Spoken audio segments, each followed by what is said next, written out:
నమస్తే, welcome to Jayasimha వాచ. జై శ్రీరామ్. ముగిసిన నక్సల్ శకం తెరుచుకున్న కొత్త ఫైల్. అసలు ఏంటి కథ ఇప్పుడు చూద్దాం. దేశ రాజకీయాల్లో దశాబ్దాలుగా ఒక పెద్ద శక్తిగా ఉన్న రెడ్ కారిడార్ మార్చి 31, 2026 నాటికి కేంద్ర హోంమంత్రి అమిత్ షా పూర్తి స్థాయిలో తెరదించారు, తుడిచిపెట్టేశారు. 2014లో దేశవ్యాప్తంగా 126 జిల్లాలకు విస్తరించిన నక్సలిజం సరిగ్గా ఈ సంవత్సరం మార్చి నాటికి కేవలం 2 జిల్లాలకు పరిమితమైంది. దీంతో దశాబ్దాలుగా ఈ హింసాత్మక రాజకీయాలపై ఆధారపడి నడుస్తున్న కోట్లాది రూపాయల ఎకానమీ ఒక్కసారిగా కుప్పకూలింది. మారిన టార్గెట్, మొదలైన డ్రగ్స్పై ఉక్కుపాదం. నక్సల్స్ ఏరివేత ముగిసిన తరుణంలోనే జనవరి 9, 2026న కేంద్ర హోంమంత్రిత్వ శాఖ డ్రగ్స్పై 3 ఏళ్ల సుదీర్ఘ యుద్ధానికి తెరలేపింది. జూన్ 26, 2026 నాటికి దీనికి సంబంధించిన స్పష్టమైన విధి విధానాలు, డాక్ట్రిన్ అంటాం కదా, విధి విధానాలు అధికారికంగా రికార్డయ్యాయి. కేవలం చిల్లర వ్యాపారులు కాదు, తయారీదారులు, రవాణాదారులు, ఫైనాన్సర్లు, కింగ్ పిన్స్తో పాటు వారికి అండగా నిలుస్తున్న రాజకీయ నాయకులు, వాళ్ళ అండదండలను సైతం ఏరిపారేయాలని అన్ని భద్రతా ఏజెన్సీలకు స్పష్టమైన ఆదేశాలు వెళ్ళాయి. డ్రగ్స్ విషయంలో పంజాబ్ కేంద్రంగా కోట్లాది రూపాయల నల్లధన సామ్రాజ్యం. సరిహద్దు రాష్ట్రమైన పంజాబ్ కేంద్రంగా నడుస్తున్న డ్రగ్స్ నెట్వర్క్ ఇప్పుడు దేశంలోనే అతిపెద్ద సవాలుగా మారింది.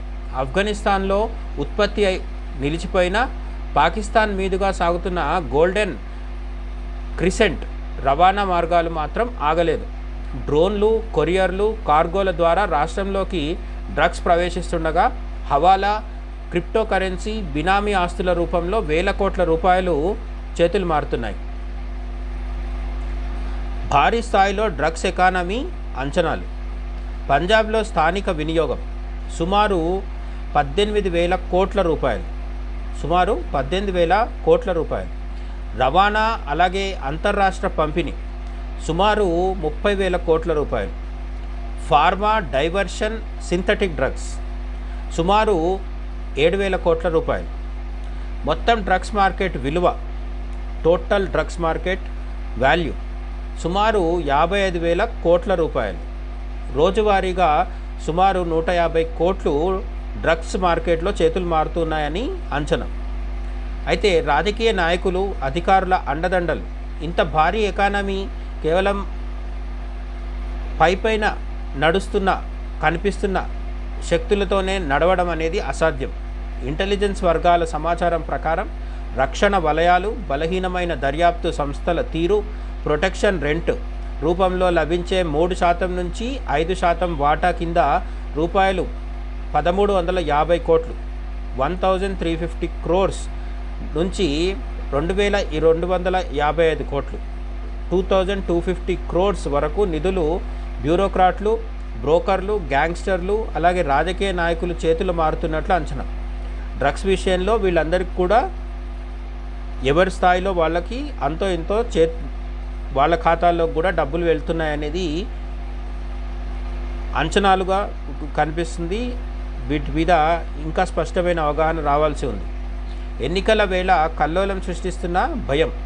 త్వరలో పంజాబ్ అసెంబ్లీ ఎన్నికలు జరగనున్న తరుణంలో కేంద్రం చేపడుతున్న ఈ కఠినమైన చర్యలు కేవలం డ్రగ్స్ అక్రమ రవాణాను మాత్రమే కాదు, దానిపై ఆధారపడిన రాజకీయ భవిష్యత్తులను, భారీ నగదు ప్రవాహాలను కూడా పూర్తిగా దెబ్బతీసే అవకాశం ఉంది.